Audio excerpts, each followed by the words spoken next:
Alright, what's up? So I have a family friend whose name is Mark. And Mark was an ex-neighbor of mine. And we moved away from the neighborhood about a year ago.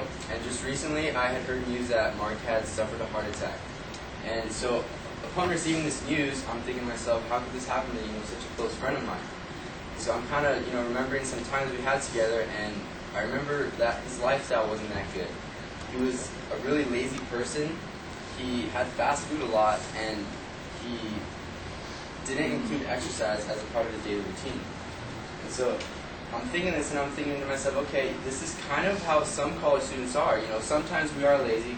Sometimes, well, more than sometimes, we have fast food, and we don't really include exercise as a daily part of our routine. And unfortunately, in Mark's case, it caught up to him. However, you guys have to learn how to avoid this, and in this speech, I will be demonstrating how to live a healthy lifestyle and eat healthy as well. First, I'll be showing you how to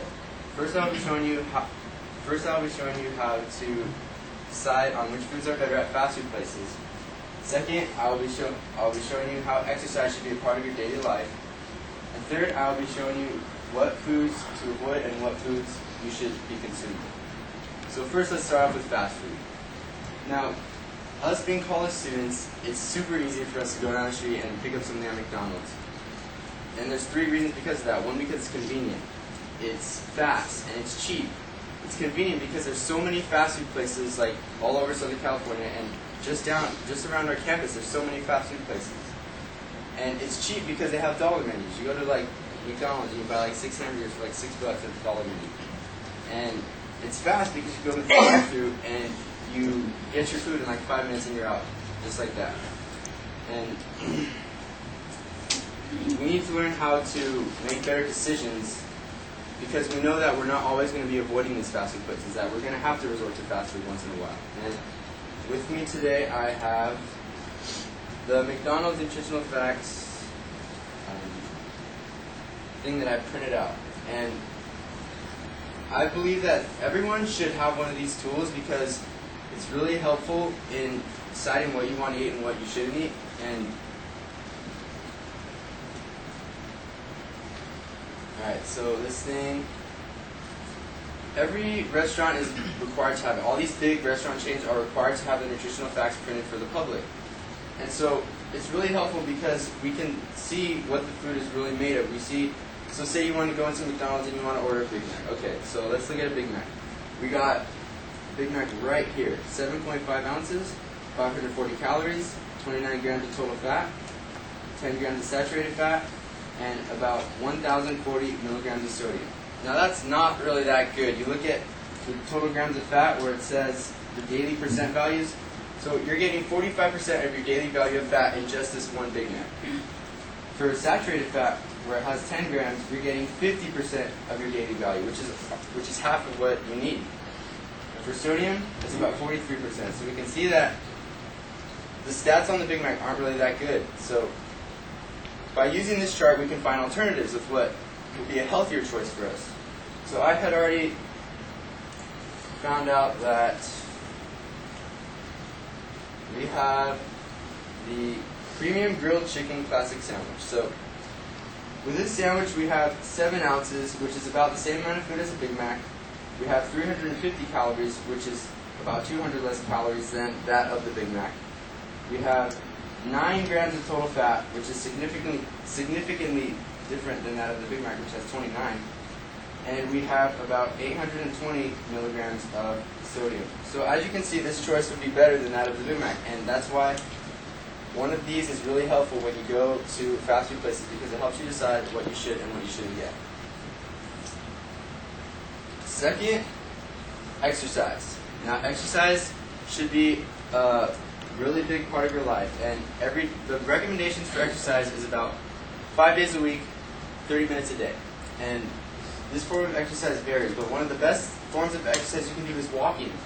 And it's that simple. Like, I believe walking is one of the most underrated forms of exercise because, we all want to park our cars closer. We all want to take the elevator instead of the stairs. We all want to take the escalators instead of the stairs. When in reality, if we do take the stairs or if we do park our car far, it's not going to hurt us in the long run. It's only going to benefit us. And so that walking is really underrated, and I think we should really use that more often.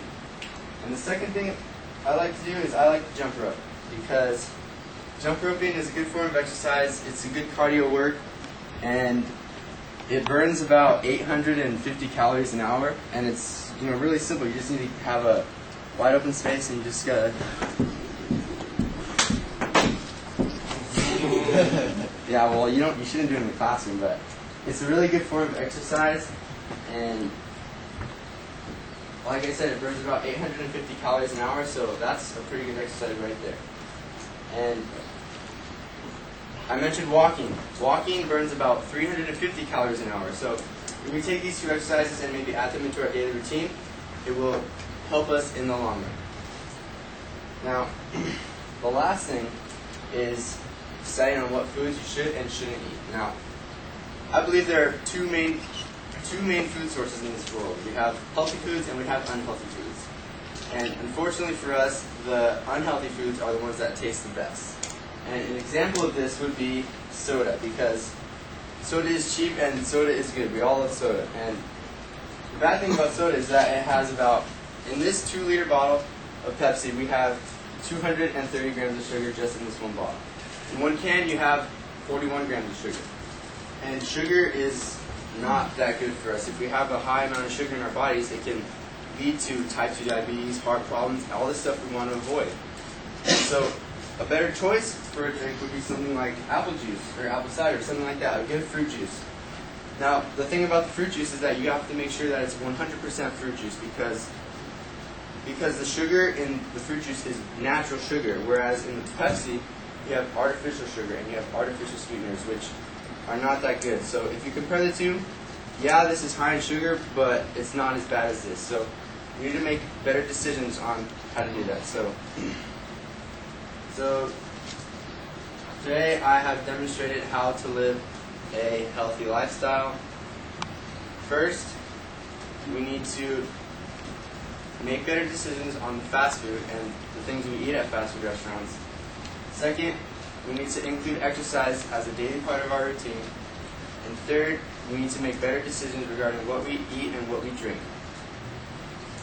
By doing this, you can avoid what happened to my friend Mark and learn how to live a happy, long, and healthy life.